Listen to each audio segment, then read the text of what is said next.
do nosso presbítero Éder. Louva a Deus pela vida do nosso cooperador Tiago, nosso futuro pastor ali no João 23. Aleluia. Louva a Deus também pela vida do irmão Rodrigo e do irmão Silvano, os coordenadores local aqui no Boa Vista. Tudo que eu aprendi eu vou tentar passar para vocês aqui nesta manhã. Os irmãos podem ficarem tranquilos que os nossos mestres, alguns já se foram, como Antônio Gilberto, Orlando Boyer, foram os mestres da Assembleia de Deus. Nós aprendemos nessa escola, viu? Fiquem tranquilos que a fonte é fidedigna. Todos estão me ouvindo? Amém. Todos? Muito bem. Então, nos evangelhos, os evangelhos nos levam a crer em Jesus Cristo. A missão primordial do evangelho é nos levar a crer em Jesus Cristo. Nem só nós, mas a todo mundo perdido. É a missão dos evangelhos. Presta atenção. Nos evangelhos nós aprendemos a crer em Jesus Cristo. Em Atos dos Apóstolos nós aprendemos a servir a Jesus Cristo. Nas epístolas nós aprendemos a amar a Jesus Cristo. E no Apocalipse nós aprendemos a esperar em Jesus Cristo. Aprenderam? Os evangelhos, crer em Jesus Cristo. Em Atos, servir a Jesus Cristo. Nas epístolas, amar a Jesus Cristo. E no Apocalipse, esperar em Jesus Cristo. Então os evangelhos, eles são um evangelho em 4 modos, ou em 4 dimensões. Um evangelho em 4 modos ou em 4 dimensões. Ou seja, nesta manhã nós vamos entendermos os 4 pilares do evangelho. Eu falei os 4 pilares do evangelho. O primeiro pilar do evangelho é a encarnação de Jesus Cristo. O segundo pilar do evangelho é o ministério de Jesus Cristo. O terceiro pilar do evangelho é a expiação de Jesus Cristo. E o quarto pilar do evangelho é a ressurreição de Jesus Cristo. Aprenderam? Os 4 pilares do evangelho? A encarnação, o ministério, a expiação e a ressurreição. Ninguém creu na ressurreição de Jesus. Aí Jesus aparece para os que foram, as mulheres que foram embalsamar o seu corpo, depois aparece para os 12, depois aparece novamente, depois aparece para mais de 500, isso já depois de ressurreto. Mas o mundo pagão achava que aquele rabino maluco estava morto e não tinha ressuscitado. Por isso que houve a necessidade das escrituras compor o evangelho. Para vocês terem uma ideia, quando Paulo estava se deslocando, na verdade ele já estava preso, indo para Roma, no capítulo 25, e ali teve uma transição de poderes entre o governador Félix e Festo. E um deles diz assim: por que Paulo está preso? Ele está preso porque ele anda falando que um defunto chamado Jesus que morreu, ele diz que vive. Então o mundo pagão estava alheio para a realidade dos acontecimentos. Então foi necessário os 4 evangelistas entrarem em ação. E cada um dos 4 evangelhos foram escritos para povos diferentes. Deixa eu corrigir. Dos 3 evangelhos ele, que foi João, ele não escreveu e nem direcionou para nenhum dos povos. Ele direcionou para toda a igreja de todos os tempos e de todas as épocas, inclusive para nós aqui no Boa Vista no século XXI. Se nós considerarmos que o Pentateuco são os primeiros 5 livros da Bíblia, os primeiros 5. Se alguns entendem que o Pentateuco é a cabeça da Bíblia, nós nesta manhã podemos entender também que o Evangelho é o coração da Bíblia. Glória a Deus. Outra coisa, o Evangelho não caduca nunca. Evangelho sempre atualizado, mais atualizado do que um jornal que vai sair amanhã cedo ainda. Glória a Deus por isso. Outra coisa que eu preciso falar para os irmãos: nos evangelhos não há contradição. Nos evangelhos, em hipótese alguma, há contradição entre eles. Se houver contradição entre os evangelistas, entre os evangelhos, uma das 3 coisas pode estar acontecendo. Presta atenção, aqui é uma aula, né? Muito bem. Então, se você perceber que está tendo contradição, ou se algum coleguinha de lá da faculdade, maldoso, buscou no Google, na Wikipedia, alguma contradição do Evangelho, eu vou te ensinar aqui uma arma para você derrubar a tese dele, viu? Se você perceber ou te mostrar alguma contradição dos Evangelhos, existem 3 hipóteses. Uma das 3 pode estar acontecendo, ou as 3. A primeira, pode ter sido o erro do tradutor, não do original, do tradutor. Segunda hipótese, pode ter tido erro do copista da gráfica. Terceira e última hipótese, pode ser erro do intérprete, que é o nosso caso. Então, os originais são mais cristalinos do que a água da rocha. Não existe contradição nas escrituras sagradas nos originais. Se houver contradição, é por este caminho que eu apresentei para os irmãos. Porque a fonte é fidedigna. Quem inspirou foi o Espírito Santo, o próprio Espírito. Amém? Amém. Glória a Deus. Alguma pergunta já nesta manhã? Então vamos lá. Alguém pode perguntar por que 4 evangelhos e não um só? Deixa eu falar para os irmãos presentes que estão chegando. Os evangelhos foram revelados no Antigo Testamento. Os 4 evangelhos, presta atenção, olha para cá. Os 4 evangelhos, está tão bom aqui agora que eu estou começando, viu? Eu estou apenas sacando o arraial enquanto projeta ali, viu? Olha, os 4 evangelhos foram revelados no Antigo Testamento. Ezequiel capítulo 1, uma visão. Ezequiel tem uma visão, e no capítulo 1, quem quiser conferir aí, no verso 10, ele tem uma visão de 4 animais. O primeiro animal era um leão, o segundo animal era um boi, o terceiro animal era um homem, se é que podemos chamar o homem de animal, né? Mas tudo bem, vamos entender assim.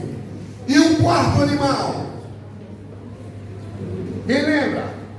Uma águia, um leão, um boi, um homem e uma águia. Mas o profeta só via o rosto dos animais na visão. Cada um dos 4 animais representa e representará Jesus nos 4 evangelhos. Por exemplo, o leão, que é o primeiro, inclusive está em ordem, está na ordem que eu citei, exatamente nessa ordem. O leão representa Jesus no evangelho de Mateus. Mateus escreveu para os judeus, o evangelista Mateus escreveu para os judeus, e ele dá ênfase de Jesus como rei descendente de Davi. Ora, se Mateus deu ênfase em Jesus como o rei, então o rosto do leão no primeiro animal está comparado, equilatado ou comparado a Mateus. Desculpem. O segundo animal que Ezequiel viu foi um boi. Tem tradução que diz que foi um novilho, mas trocando o miúde é o mesmo. O boi, ele representa Jesus no evangelho de Marcos, porque o evangelho de Marcos, a ênfase é serventia, Jesus como servo. E nós entendemos que este animal, o boi, ele tem a serventia. O terceiro animal tem o rosto de homem, que representa Jesus no livro ou no evangelho de Lucas. O evangelho de Lucas dá ênfase para Jesus como o filho do homem. O quarto animal, a águia, o rosto de águia, a face de águia, representa o evangelho de João. A águia em Deuteronômio representa o próprio Deus. Isto significa dizer que João deu ênfase nos seus escritos para Jesus como o Filho de Deus. E digo mais, deu ênfase como Jesus sendo o próprio Deus. E o Verbo se fez carne e habitou entre nós, e vimos a sua glória, como a glória do unigênito, cheio de graça e de verdade. Aleluia. Então, meus irmãos, desde o Antigo Testamento, desde a antiguidade, o Novo Testamento, e por que não dizer, os evangelhos já estavam revelados. E essa frase não é minha, é de Agostinho, um grande teólogo lá do século V. Agostinho disse que o Novo Testamento estava oculto no Antigo e o Antigo Testamento está revelado no Novo. Entenderam? Pois bem, então houve a necessidade dos 4 evangelhos, mas eu vou voltar ainda àquela suposta tese de contradição, que no original não existe, é zero, está nula esta tese de contradição dos evangelhos. Pois bem, o que os evangelistas escreveram era como se um fato tivesse acontecido e 4 repórteres fossem escrever para seus respectivos veículos de comunicação. Mateus, conforme eu falei, escreveu para os judeus. Marcos escreveu para o povo romano.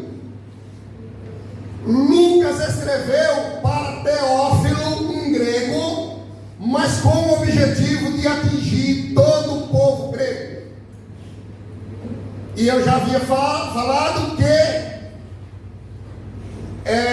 João não direcionou os seus escritos para nenhum povo específico, mas para todos os cristãos de todos todos os tempos e de todas as épocas. Imagine eles escrevendo para o seu povo, os 4 escrevendo, e eles iam escrever, ou escreveram, de acordo com a sua perspectiva.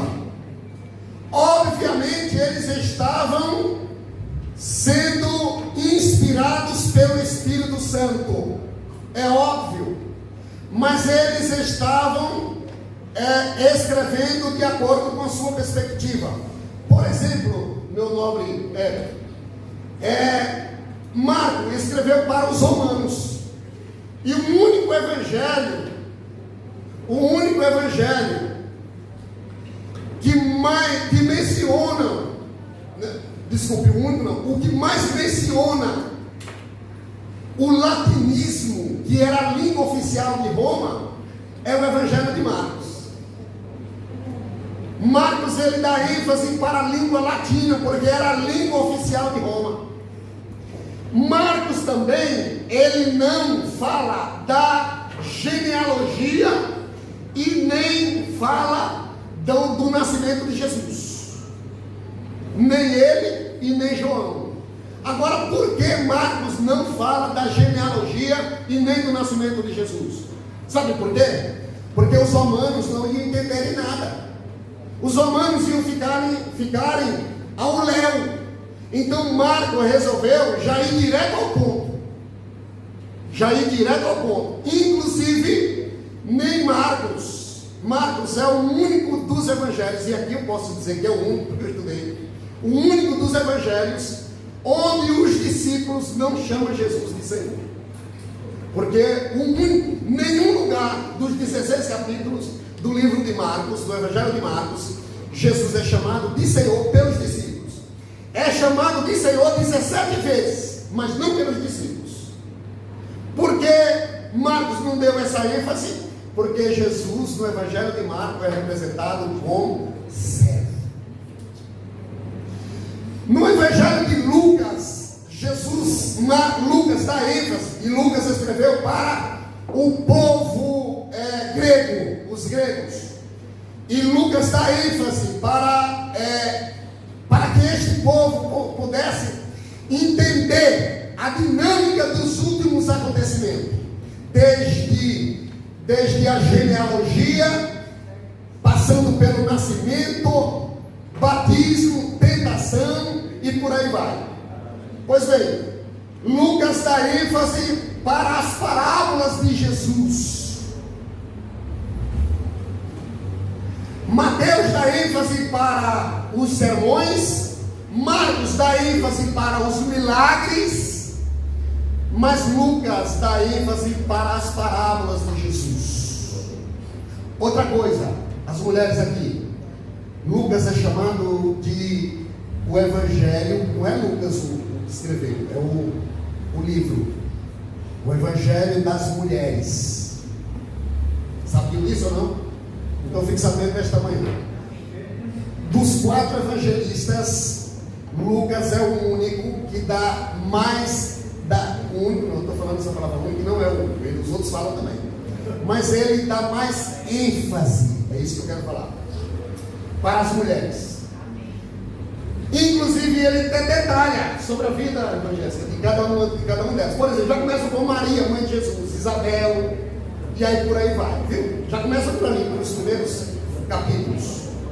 E as mulheres que é mencionado em Lucas faz questão de relatar e dar mais ênfase para elas. É chamado de Evangelho das Mulheres. No capítulo 4 do Apocalipse, estes 4 animais aparecem na mesma ordem que Ezequiel viu. No capítulo 4, se você quiser conferir, no capítulo 4 e no versículo 7, justamente na mesma ordem: o leão, o boi, o homem e a árvore, os rostos.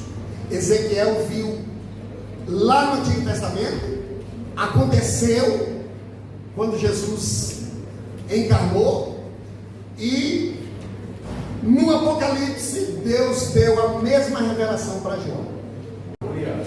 O que é evangelho? O que é evangelho? Evangelho vem de duas palavras gregas. Eu não é pronome pessoal não, viu? Não é o pronome pessoal não. Eu e angelia, duas palavras. Eu e angelia. Angelia. Alguns dizem angelia, mas na verdade é angelia a pronúncia. Eu, angelia. Aí juntou essas duas palavras. Eu significa bom ou boa, ou agradável. Eu, bom, boa ou agradável. E angelia significa mensagem. Que pronuncia mesmo é angelion. Os gregos pronunciam angelion, que é eu, mas angelia.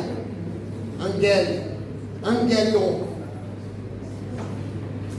Esta palavra não é de origem cristã e nem bíblica. Acredita? Não se expande não, viu? Não. É de origem pagã. Essa nomenclatura entrou no texto sagrado e por 75 vezes aparece no Novo Testamento. Porque a ressurreição de Cristo, lembra que eu falei dos 4 pilares? A encarnação, o ministério, a expiação e a ressurreição de Cristo são boas novas. Glória a Deus. Por isso que o Evangelho é chamado de boas novas, porque está trazendo a luz da verdade para aqueles que não sabiam sobre a encarnação de Jesus, o ministério de Jesus, a expiação de Jesus e a ressurreição de Jesus. Evangelho, boas novas. Sinótico. Sim, juntos. Juntos significa, a palavra sim significa juntos. E a palavra ópse, traduzido para o português, significa ótica ou visão. Aí juntou essas duas palavras, sim, ópse, ficou sinótico. Significa dizer visão conjunta. Então, são somente 3 os evangelhos sinóticos. Então, meus irmãos, os evangelhos, eles são uma engrenagem, como se fosse uma engrenagem em perfeita harmonia. A harmonia entre os evangelhos, entre os evangelistas, entre os escritos de Mateus, não pode haver divergência com os escritos de Marcos, muito menos com o de João e nem com o de Lucas, e assim sucessivamente. São 4 evangelistas, um evangelho, 4 evangelistas.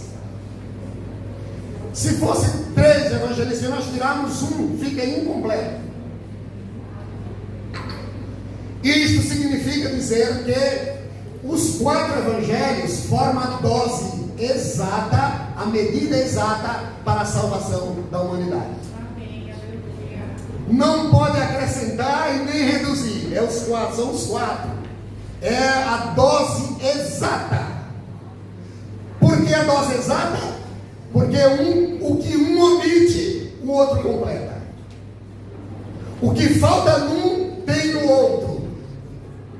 Então é a dose exata, meu irmão. Eu estava falando que o que um omite, o outro completa.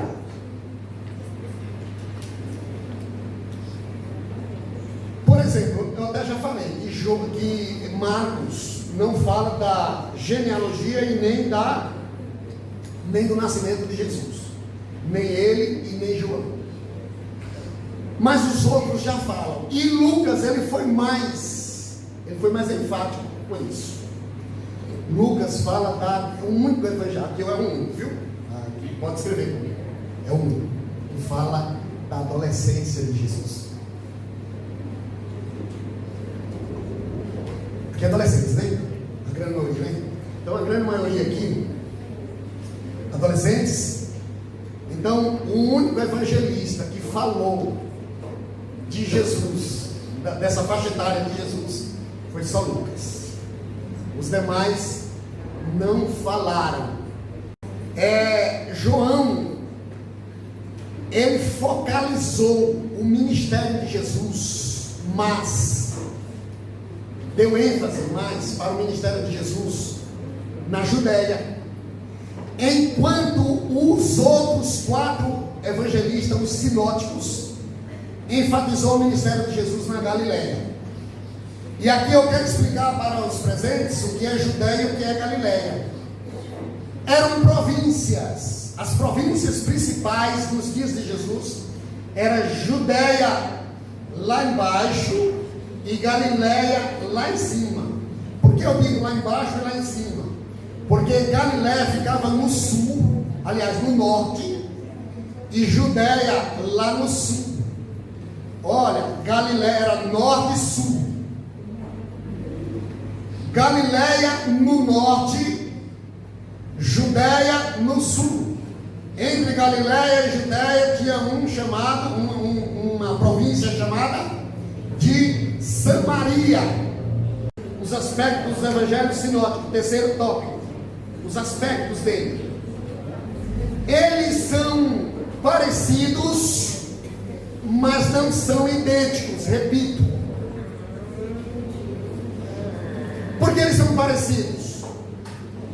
Esse bloco de evangelhos, os primeiros 3 evangelhos, porque eles possivelmente foram escritos na mesma época, e eu repito, com o mesmo objetivo.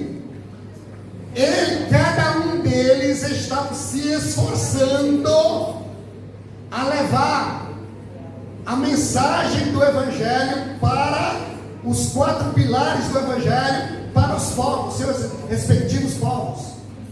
Eles tinham as suas características. Por exemplo, nós falamos que Marcos, no evangelho de Marcos, em nenhum dos seus versículos no evangelho de Marcos, os discípulos chama Jesus de Senhor. Ele é chamado de Senhor por 17 vezes, mas nenhuma pelos discípulos. Porque Marcos, repito, é o evangelho de César. Em contrapartida, no evangelho de Mateus, Jesus é chamado de Senhor pelos discípulos e por outros por 72 vezes. E esse número cresce quando nós chegamos no evangelho de Lucas. Por 101 vezes Jesus é chamado de Senhor. E aí cresce ainda mais no evangelho de João. Por 108 vezes Jesus é chamado de Senhor. Mateus, ele dá ênfase para os sermões, enquanto que Marcos para os milagres. Já Lucas dá ênfase para as parábolas. Inclusive tem capítulos em Lucas que é chamado no capítulo da salvação, aborda 3 parábolas referentes à salvação. Capítulo 15, por exemplo, a dracma, o filho pródigo e a ovelha. As dracmas, né? O filho pródigo e a ovelha perdida. Então Lucas dá ênfase para isso, mas ele dá ênfase também para Jesus como filho do homem. Assim como João dá ênfase para Jesus como o próprio Deus ou o Filho de Deus. O quarto tópico, que é o quarto evangelho, o evangelho de João, viu? O quarto evangelho. O evangelho de João. Eu falei que ele dá mais ênfase para o ministério de Jesus. Aonde? Lá no sul. Onde é que ficava o sul? Vocês aprenderam? Judéia. E o norte? Entre Judéia e Galileia. Só que tinha mais províncias, viu? Mas essas 3 eram as principais. Tinha Idumeia lá embaixo, tinha Idureia lá em cima, tinha a Pérea do outro lado do Rio Jordão, mas as principais são essas 3. esse era o eixo. Ok? Então, eu falava que João dava ênfase para o ministério de Jesus na Judéia. Para você ter uma ideia quanto ele deu ênfase para o ministério de Jesus na Judéia, que João tem 21 capítulos. Presta atenção aqui, 21 capítulos. E ele só fala da Galileia só até o capítulo 6. Do capítulo 6 em diante, ele só vai falar da Galileia. Só sabe quando? Depois da sua ressurreição, quando ele faz um milagre da pesca maravilhosa. Do capítulo 6 ao 20, Jesus não pisa os pés na Galileia. Isso no relato de João. Só depois da sua ressurreição, que aí ele aparece aos discípulos lá na Galileia. Então a ênfase é lá na Judéia. Vamos aqui no capítulo 1. No capítulo 1, Jesus é batizado por João e ele vai para a Galileia. Ele é batizado na Judéia, no Jordão, e no mesmo capítulo João relata o deslocamento de Jesus lá para o norte, a Galileia. No capítulo 2, João relata o primeiro milagre de Jesus. Qual foi o primeiro milagre de Jesus? A transformação de água em vinho na Galileia, mais precisamente numa localidade chamada de Caná da Galileia.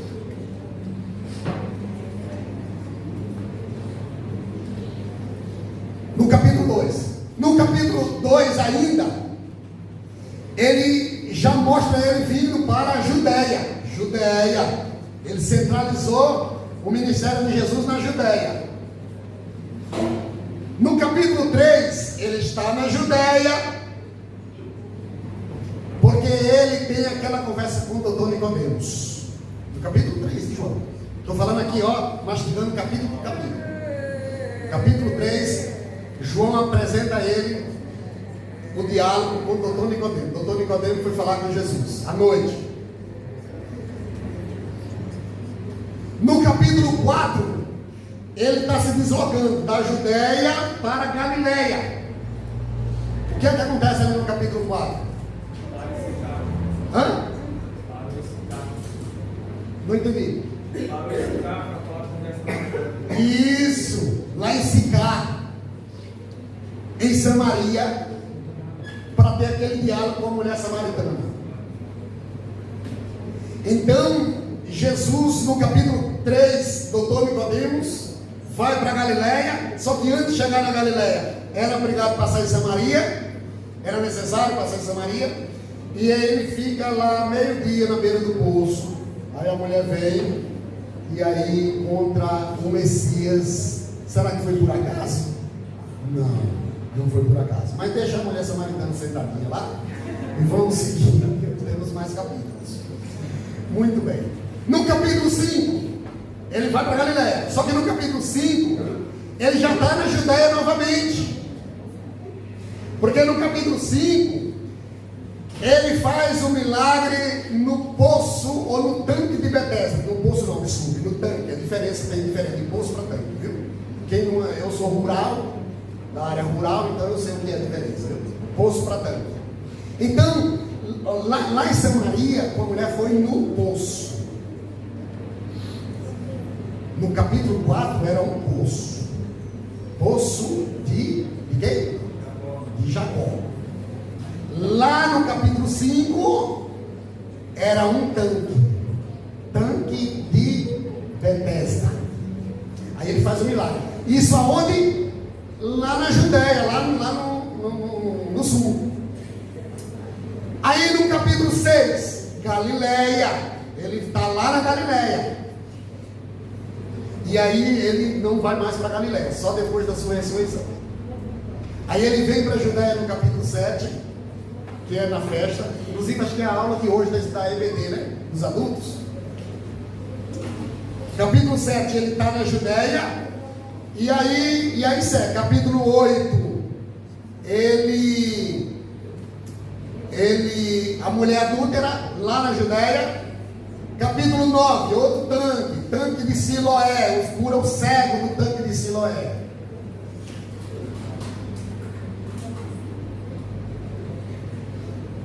Do capítulo 7 ao 20, só Judéia. E do capítulo 12 ao capítulo 20, os acontecimentos em João, do capítulo 12 ao 20, os acontecimentos da última semana antes dele se entregar ao sacrifício. No capítulo 13, ele lava os pés dos discípulos, se reunião ministerial, e ali faz ali o discurso para os discípulos, e faz a oração intercessória. Depois ele se entrega, vai para o Getsemane, e depois ele se entrega para ser sacrificado. No capítulo 10 ele faz aquele discurso lá do bom pastor, e aí ele diz: eu dou a minha vida, eu tenho poder de dar e tenho poder de tomá-la novamente. O único homem que pisou nesta terra, lógico que ele era um homem divino, que pisou nessa terra, que falou isso, viu, Amanda? Hitler não pôde falar isso, Hirohito não pôde, George Washington, Solano Lopes, Dom Pedro I, Dom Pedro II, Fernando Henrique Cardoso, esse homem que está aí colocado lá, também ninguém pode falar isso, só Jesus. Eu dou a minha vida, tenho o poder de dar e tenho o poder de tomá-la novamente. João estava dizendo assim para nós, para a igreja de todos os tempos e de todas as épocas. João estava dizendo assim: ele não foi assassinado, ele se entregou. Aleluia. Ele morreu, mas porque ele se entregou. Não foi um assassinato por acaso de Jesus. Não foi. E graças a Deus por isso. Então João vai seguindo o seu relato. E uma beleza do Evangelho de João é que o Evangelho de João surge 9 milagres. 9. Quantos milagres eu falei? 9. Só que no ministério de Jesus só foram 7. E aí tem uma certa confusão, viu? Porque alguns escritores, aí eles falam 7 milagres do Evangelho de João. Isso, na verdade foram 9. E aqui eu explico porque foram 9. João relata 9. Mas no ministério de Jesus só foram 7. Começando pelo primeiro lá em Caná da Galileia. Certo? E qual foram os outros 2 que não constam no ministério de Jesus? Quais foram? A sua ressurreição? Ou não foi um milagre? Ou não é milagre? É milagre, só que não fez parte do seu ministério terreno. E o outro milagre? Esse foi no 8º, não é isso? Foram os 7 do ministério, a ressurreição e o 9º milagre. Vocês lembram aí? Deixa eu testar aqui o conhecimento aqui, me perdoe. Vou testar o conhecimento deles. Qual foi o 9º milagre? 9º e último. Quem lembra? Está no capítulo 21. Depois da sua ressurreição. Não era mais no ministério mais dele. Ele já era ressurreto. E qual foi o outro? A pesca maravilhosa. João, ele se esforça tanto para dizer que Jesus é Deus. Lógico que inspirado pelo próprio Espírito. Que João diz assim, que 8 vezes Jesus, aliás, 7 vezes, desculpem, 7 vezes, Jesus pega 7 figuras para representar a si próprio. 7 figuras. Aí ele diz: eu sou a videira verdadeira. Pega a figura da videira. figura do bom pastor, pega a figura da porta e assim segue até a sétima figura. Só que muitos dizem que ele falou essa expressão por 7 vezes. Só que ele falou por mais vezes. Ele usou mais vezes a palavra eu sou. Porque são 7 figuras, mas ele utilizou de outra forma essa expressão eu sou. Por exemplo, ele disse: antes que Abraão existisse, eu sou. Ele usou figura? Não, Abraão não está usando uma figura. Então ele fala, eu contei 11 vezes Jesus dizendo eu sou. Eu contei na Bíblia. Agora, figuras, eu quero que vocês entendam. Ele usou como figura só 7. Entenderam ou não? Quer que eu explique melhor?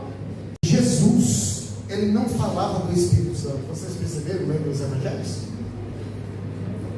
Antes, ele só falou do Espírito somente na reta final do seu ministério. Perceberam isso? Vocês perceberam que Jesus não falava?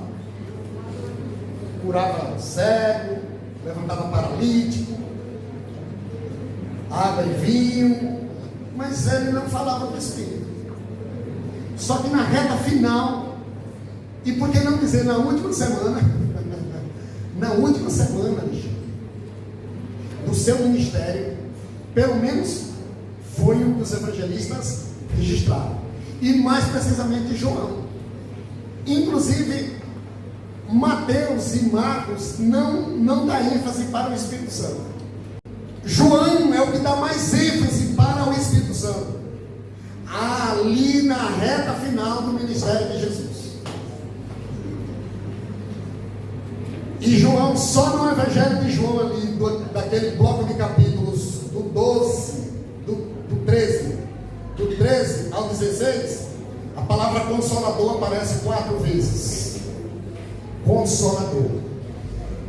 Agora, a pergunta é: por que Jesus não deu tanta ênfase para o Espírito Santo? É bem verdade que Jesus ele falou do Espírito Santo, mas de uma forma de relance. Por exemplo, inclusive os outros evangelistas registraram quando ele fala da blasfêmia contra o Espírito Santo.